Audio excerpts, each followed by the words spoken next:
Good day, everyone. This is Teacher William. This is Teacher Laika. This is Teacher Hazel. This is Teacher Aya. This is Teacher Dab. And Welcome to the study of Christy.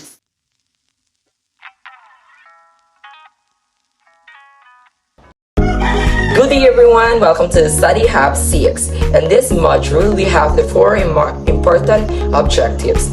First is to discuss the nature of learning-centered teaching modalities, structures and method, and strategies that facilitate differentiate teaching to suit learners' gender needs, strength, interest, and experience. Second, we have identify factors that promote learning-centeredness and motivate learners to work productively and accountable for their own learning. Third, we have reflect on how developmental and societal factors can influence learning environments to promote fairness, respect, and care. Lastly, we have the Relate Republic Act 105 and the K-12 framework to principle and learning-centeredness.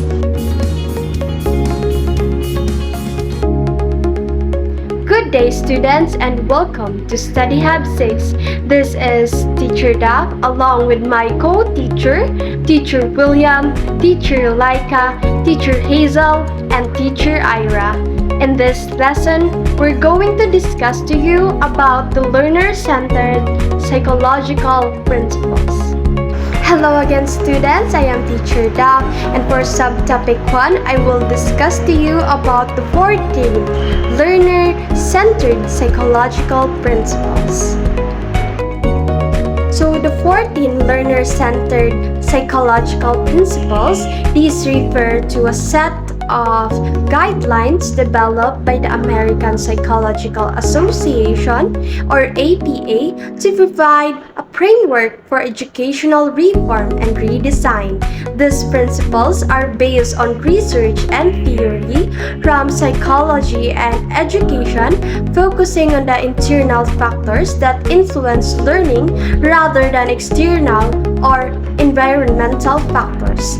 This emphasizes the importance of understanding how learners think, feel, interact with their learning environment to create effective educational experience.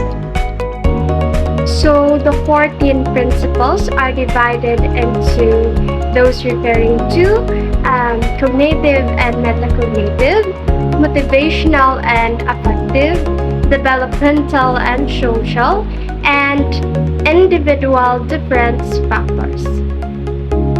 So, cognitive and metacognitive. Cognitive skills include instructional objects, components, a learning hierarchy, and components in information processing, while metacognitive skills include strategies for reading comprehension, writing, and mathematics.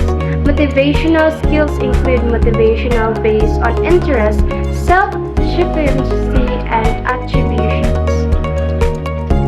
So the principles under the cognitive and metacognitive factor, the first is nature of learning process. This is the learning of complex subject matter is most effective when it is an internal process of constructing meaning from information and experience. The second is goals of learning process. This is the successful learner over time and with support and instructional guidance. It can be create meaningful, coherent representations of knowledge.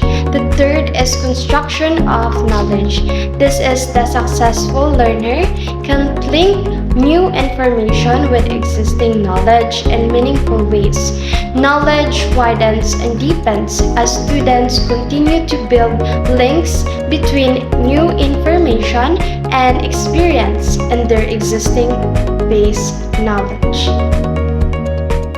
So the fourth principle is strategic thinking. This is the successful learner can create and use a repertoire of thinking and reasoning strategies to achieve complex learning and goals. Successful learners use in their approach to learning reasoning, problem solving, and concept learning. The fifth principle is thinking about thinking. Successful learners can reflect on how they think and learn and set reasonable learning or performance goals, selective potentially appropriate learning strategies or methods, and monitor their progress towards these goals.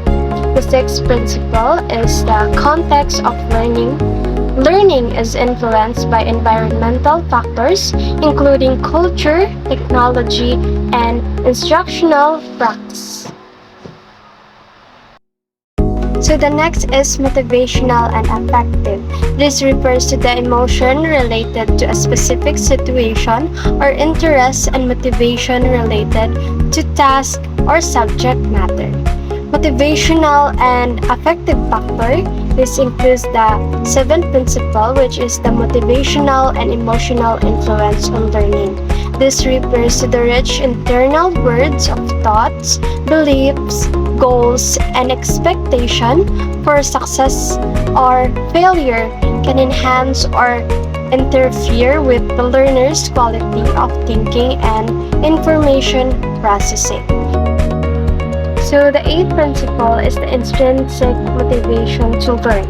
Intrinsic motivation is stimulated by tasks of optimal novelty and difficulty relevant to personal interests and providing for personal choice and control. The ninth principle is effect on motivation and effort. Effort is another major indicator of motivation to learn. The acquisition of complex knowledge and skills demand the investment of considerable learner energy and strategic effort along with persistent overtime. So the next is developmental and social. So this refers to the influence of learning impacted by opportunities and constraints as individuals develop physically, intellectually, emotionally, and socially. Learning is most effective when accounting for difference in development across these domains. Social influence on learning also impact the learning process through social interactions, relationships, and communication with others. So the principles under the developmental and social includes the 10th principle, which is the developmental influence on learning. Learning is most effective when the developmental within across physical, intellectual, emotional, and social domains is taken into account. Individuals learn best when material is appropriate and their developmental level is presented in an enjoyable and interesting way. So the 11th principle is social influence on learning. Learning can be enhanced when the learner has an opportunity to interact and to collaborate with others on instructional tasks. Lastly, the individual different factors. Examples of individual difference include personality traits, values and beliefs, physical abilities, age, gender, ethnicity, learning styles, cognitive abilities, attitudes and emotions, and levels of motivation resilience. So the principles under the individual difference include 12th principle, which is the individual differences in learning. Individuals are born with and develop their own capabilities and talents. Educators need to help students examine their learning preferences and expand or modify them if necessary.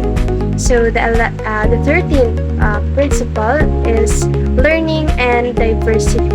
This is the same basic principle of learning, motivation, and effective instruction applied to all learners. And lastly, the 14th principle, which is the standard and assessment. Assessment provides important information to both the learner and the teacher at all stages of the learning process. So to sum up, these principles provide a comprehensive framework for designing and implementing learner-centered educational practice.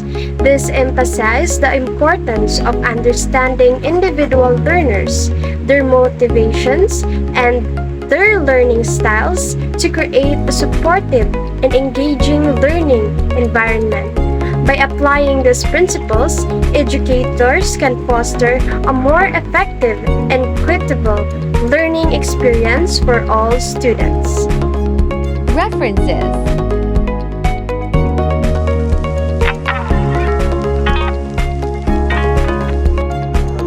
Cognitive and metacognitive factors. Cognitive factors refer for the mental processes like memory, attention, problem solving, and reasoning, which help in learning and understanding. On the other hand, metacognitive factors involve awareness to control one's own thinking, such as planning, monitoring, evaluating how you learn or solve problems. In short, when you say cognitive is what you think, and on the other one, when you say metacognitive is how you think about your thinking. Nature of learning processes. Effective learners involves constructing meaning from information and experience. Learning processes vary habit formation, knowledge, and generation. Successful learners are active, goal-directed, and self-regulator. Nature of learning process is one of the best example for this is as a student learning to play the piano uses both motor learning habit formation for perfect finger movements and cognitive skills to understand and musical theory and interpret how the music is being played. Nature of learning processes. Effective learners involves constructing meaning from information and experience. Learning processes vary habit formation, knowledge, and generation. Successful learners are active, goal-directed, and self-regulator. Nature of learning process is one of the best example for this is as a student learning to play the piano uses both motor learning habit formation for perfect finger movements and cognitive skills to understand and musical theory and interpret how the music is being played. So we are moving for goals of learning processes. Learners should create meaningful knowledge. Representation of learning is a goal of oriented with both short-term and long-term goals. Educators should help students align goals with personal and educational aspirations. So one of the most example of goals of the learning process is a student's initial aims to pass a math test, short-term goal, but over time relies on their understanding and set a long-term goal of mastering calculus to pursue engineering.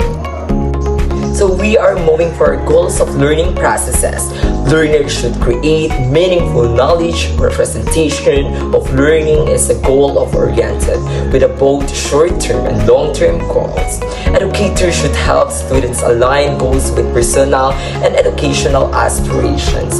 So one of the most example of goals of the learning process is a student's initial aims to pass a math test, short-term goal, but over time relies on their understanding and set a long-term goal of mastering calculus to pursue engineering. Construction of knowledge. New information must connect to existing knowledge to be useful. Links between knowledge vary based on object, subject, talent, and interest. Educators can help learners to integrate knowledge through strategies like concept mapping. One of the most examples for this for construction of knowledge is in history class how students learners about World War II and connects a new information knowledge with prior understanding of World War I, seeing how global conflicts evolve. Strategic thinking. Successful learners are use varied strategies for problem solving and concept of learnings. Strategies evolve through reflections, instructions, and observations. Education should support learners in developing strategic thinking skills. One of the most examples for this is when solving a complex math problem. A student uses different strategies like breaking the problem into smaller parts, using trial and error, and applying formulas they've learned. Thinking about thinking. Metacognition is a higher order of thinking. Enables learners to set goals, monitor progress, and solve problems. Learners can adjust strategies or goals as needed. Instruction should focus on developing metacognitive skills to enhance responsibility for learning. One of the most examples for this is while studying for a biology test, as students realize their current strategy of reading and text isn't effective. They switch to creating flashcards and self-quizzing to improve retention. Context of learning. Learning is influenced by environment, culture, technology, and teaching practice. The classroom environment and culture factors impact its instructional tools of teaching style. Practices must match learners' ability and prior knowledge. One of the most example for this is a student from a rural area may be more motivated to learn agricultural sciences. It is simply because of their culture background, while another students might be online stimulations, technology to deepen their understanding of basics. In conclusion, cognitive and metacognitive factors are essential to learner process, influencing how learners acquire, process, and apply knowledge. Cognitive factors are evolved mental function to support learnings, while metacognitive factors enables learners to monitor, regulate their thinking. Effective education requires helping students to build meaningful connection to set goals by applying strategic thinking. By fostering both cognitive and metacognitive skills, it supports context educators can enhance students' ability to become active, self-directed learners capable of adapting various challenges. Once again, this is William Reyes. I hope you learned something about cognitive and metacognitive. Next reporter will be discussed by teacher Laika. References.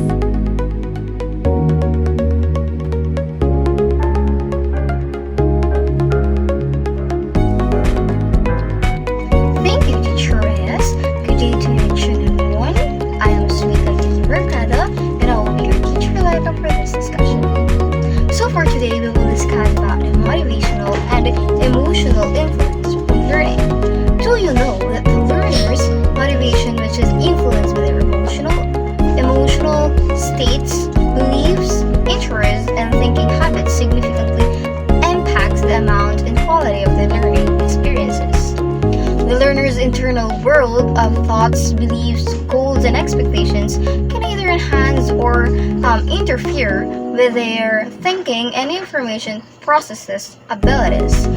Motivation is significantly influenced by students' self-perception and learning nature, which in turn affects their thinking, information processing, and overall motivation to learn. Positive emotions like curiosity, boost motivation and learning, right mild anxiety helps focus attention. Intense negative emotions distract from motivation, interfere with learning, and contribute to low performances. The internal world of thoughts, beliefs, goals, and expectations can impact on learners' thinking. And it is information processing, motivation, and emotional factors also impact learning.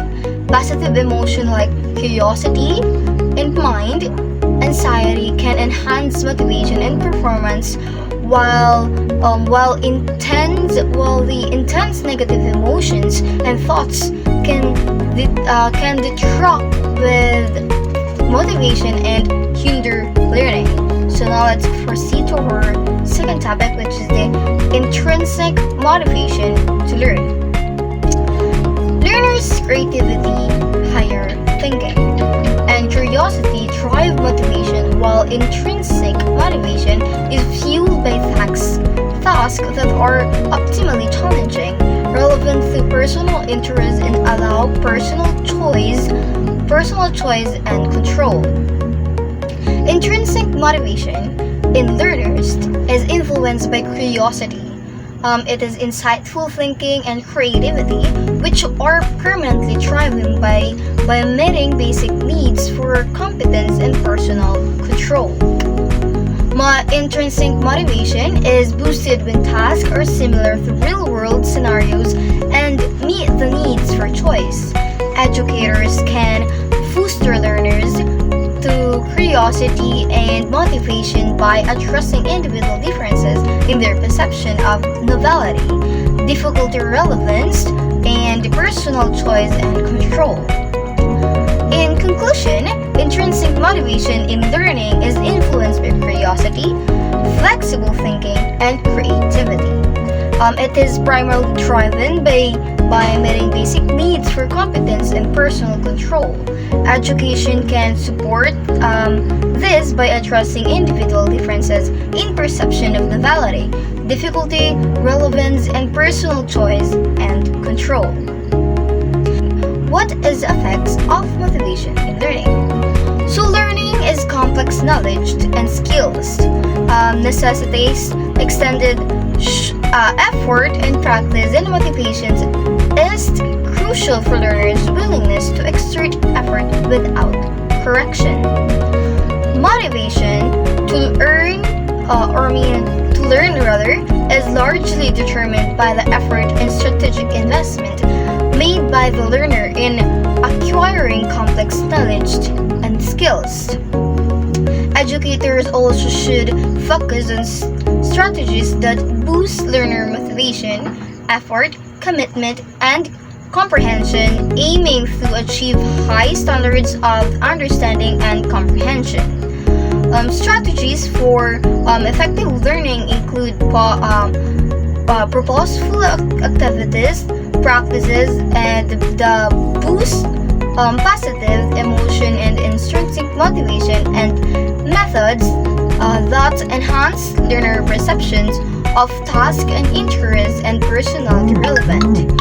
In line with this, effort is a key indicator of motivation to learn, requiring significantly investment and persistence. Educators should enhance motivation through purposeful activities, positive emotions, intrinsic motivation, and increasing learner perception of tasks as interesting and relevant.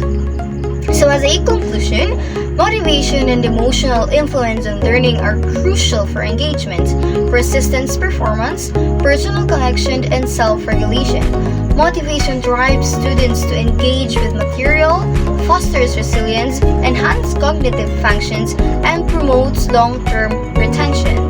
These influences create an effective and enriching learning environment. So that would be all for my topic. So again, I am Teacher Laika.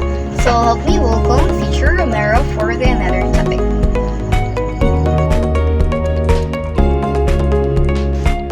Thank you for that. So, a pleasant day, my students. My name is Teacher Hazel Ann A. Romero, and welcome to Study Hub number 6.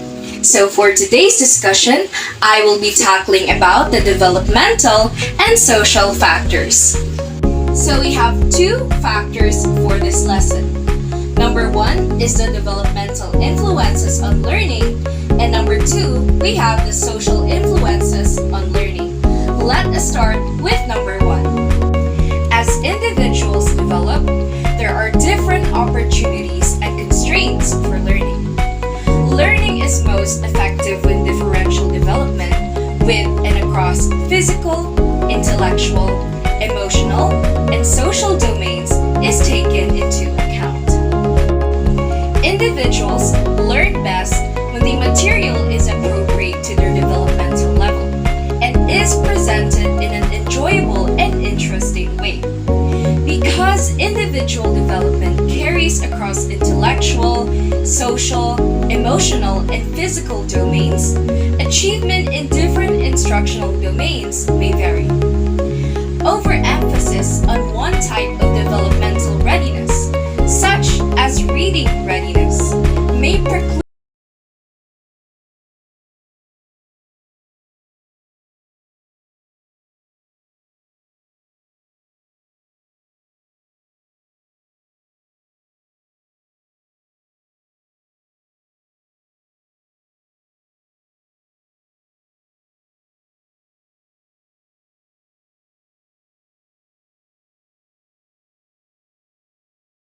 and the quality of language interactions and two-way communications between adults and children can influence these developmental areas.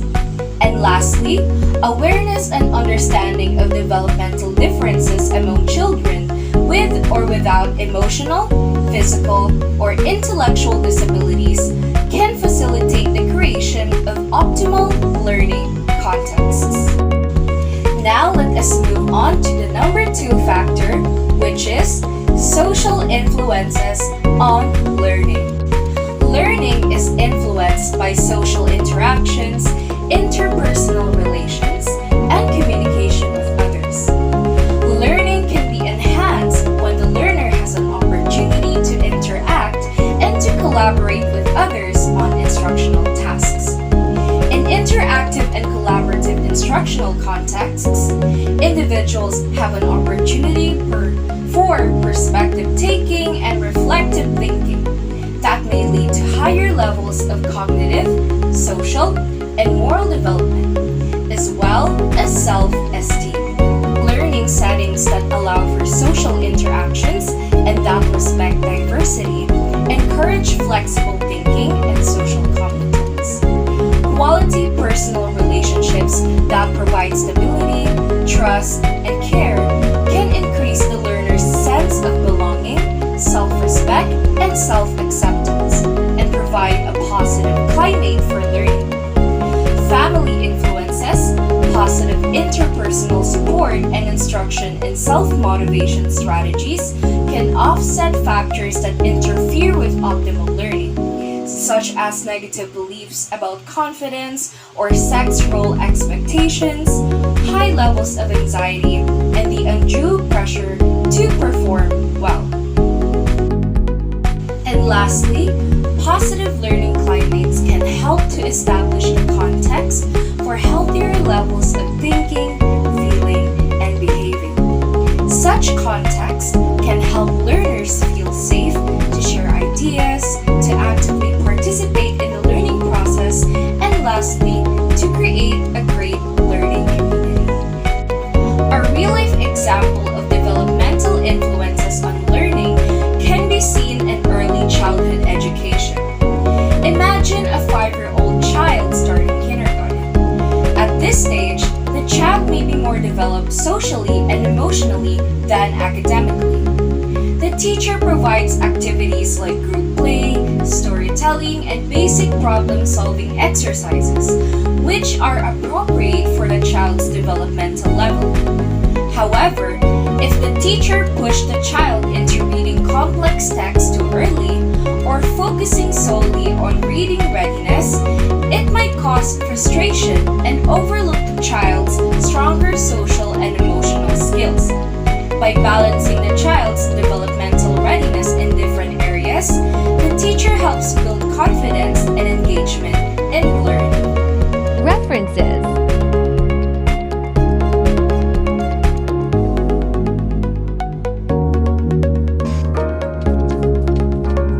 Individual differences and factors. First, we have individual differences in learning. Learners have different strategies, approaches, and capabilities for learning that are function of prior experience and heredity. Individuals are born with and develop their own capabilities and talents.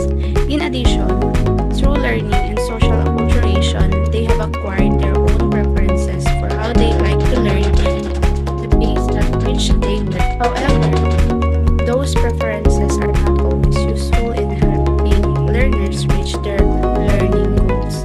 Educators need to help students examine their learning preference and expand or modify them if necessary. Educators need to be sensitive to individual differences. In general, they also need to attend to learner perceptions of the degree to which these differences are accepted and affected by varying instructional methods and materials. Second, we have learning and diversity. Learning is most effective when differences in learners, linguistics, cultural, and social backgrounds are taken into account. The same basic principles of learning, motivation, and effective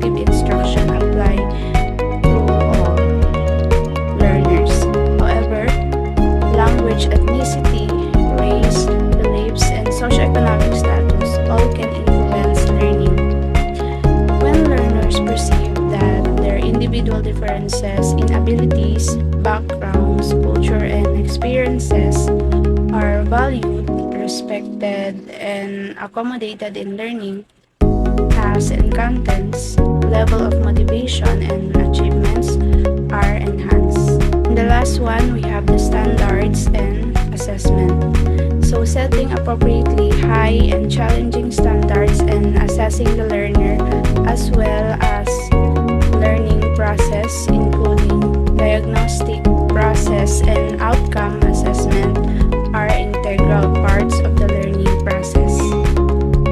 Assessment provides important information to both the learner and teacher of all stages of learning process. Effective learning takes place when learners challenge to work towards appropriately high goals. Therefore, appraisal of the learner's cognitive strengths and weaknesses, as well as current knowledge, is important for the selection of instructional materials of an optimal degree of difficulty. Ongoing assessment of the learner's understanding of the curricular material can provide valuable feedback to both learners and teachers about progress towards the learning goals. Standardized assessment, learner progress and outcomes assessment, provides one type of information about achievement levels both within and across, and outcomes assessment provides one type of information about achievement levels both within and across individuals that can inform various types of programmatic decisions. Performance assessments can provide other sources of information about the attainment of learning outcomes. And self-assessment of learning progress can also improve students' self-appraisal skills and enhance motivation and self-directed learning. So that's all about the individual differences factors. Reference.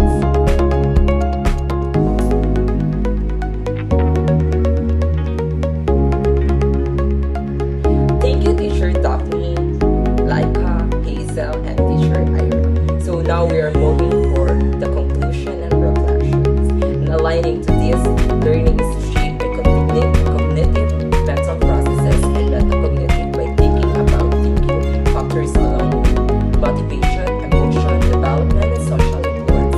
Effective learning requires students to connect new knowledge with new they already know. The motivation, driven by curiosity and personal goals, plays a key role in effort engagement, recognizing individuals' differences in learning styles, abilities, and backgrounds are crucial for creating support and inclusive environments. Educators must encourage strategic thinking, self-assessment, and collaboration, helping students becoming a new directed learnings. As an educators, we should aim for foster a balanced approach, addressing not only for cognitive needs